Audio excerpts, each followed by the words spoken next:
આજે 5 કારણ મેં સમજાવ્યા હતા ને, કાળ, કર્મ, સ્વભાવ, ભવિતવ્યતા અને પુરુષાર્થ.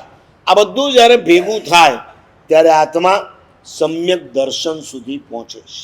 એટલું નહીં, અનંતી વાર એવું બન્યું કે આપણે સમ્યક દર્શન સુધી જઈને પાછા આવ્યા છે. યથા પ્રવૃત્તકરણ કહેવાય.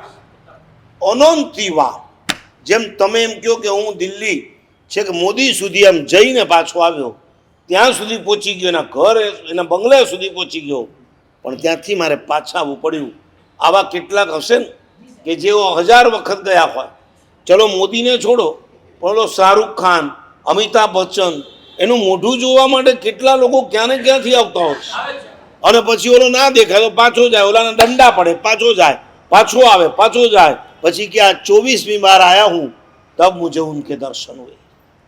24 બારમાં આ સેલિબ્રિટીના દર્શન થઈ જાય, પણ સમ્યક્ત્વ 24 વાર નહીં, અનંત વાર. યથા પ્રવૃત્તકરણ કરતા કરતા જીવ પહોંચે અને પાછો પડે. તમને હું એટલા માટે કહું છું કે વર્તમાનમાં જે સમ્યક દર્શન તમને પ્રાપ્ત થયું છે એને પામવા માટે તમારે કેવી કેવી ભૂમિકામાંથી પસાર થવું પડશે. હવે એને ગુમાવી દેવું છે? એકવાર ગુમાવી દીધા પછી પાછું મળશે કે કેમ પ્રશ્ન છે.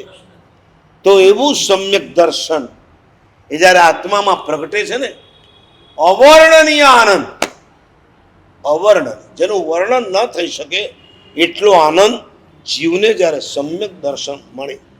તમે કહો સાહેબ અમારામાં સમ્યક્ત્વ છે કે નહીં, ભવ્યત્વ છે કે નહીં, એ તો તમને ખબર પડે છે. કઈ રીતના? શત્રુંજયની દર્શન કરો, સ્પર્શન કરો. નંબર 2, હું ભવ્ય છું કે અભવ્ય છું, આવી તમને શંકા. તો ભવ્યત્વ માટે તમને બેરોમીટર આપ્યા, સમ્યક્ત્વ માટે છે. જેને દેવ, ગુરુ અને ધર્મ પ્રત્યે અથાગ રાગ હોય એ આત્મા સમ્યક્ત્વ ધરાવે છે. નંબર 2, જેનામાં જીન વચન શ્રવણ કરવાની જબરજસ્ત રુચિ હોય એ આત્મા શું હોય? સમ્યક્ત્વ. એમાં લક્ષણ અને લિંગ બતાવે. લક્ષણ અને લિંગ, 3 લિંગ સમકિત તણા અને 5 લક્ષણ કીધા છે. આસ્તિકતા, જીવદયા, અનુકંપા, એ બધા સંવેદ, નિર્વેદ, અનુકંપા, આસ્તિક્ય અને સંભાવ, પ્રસંભાવ, આ જેનામાં હોય એ આત્મામાં સમ્યક દર્શન. લક્ષણ બીજા માટે, લિંગ પોતાના માટે છે. તમારામાં સમ્યક્ત્વ છે કે નહીં મને તમે કહી દો કે તમારામાં ઉપશમ ભાવ કેટલો છે. તમે સંવેગ એટલે મોક્ષનો અભિલાષ, નિર્વેદ એટલે સંસાર પ્રત્યેની અરુચિ, ભય કેટલો છે.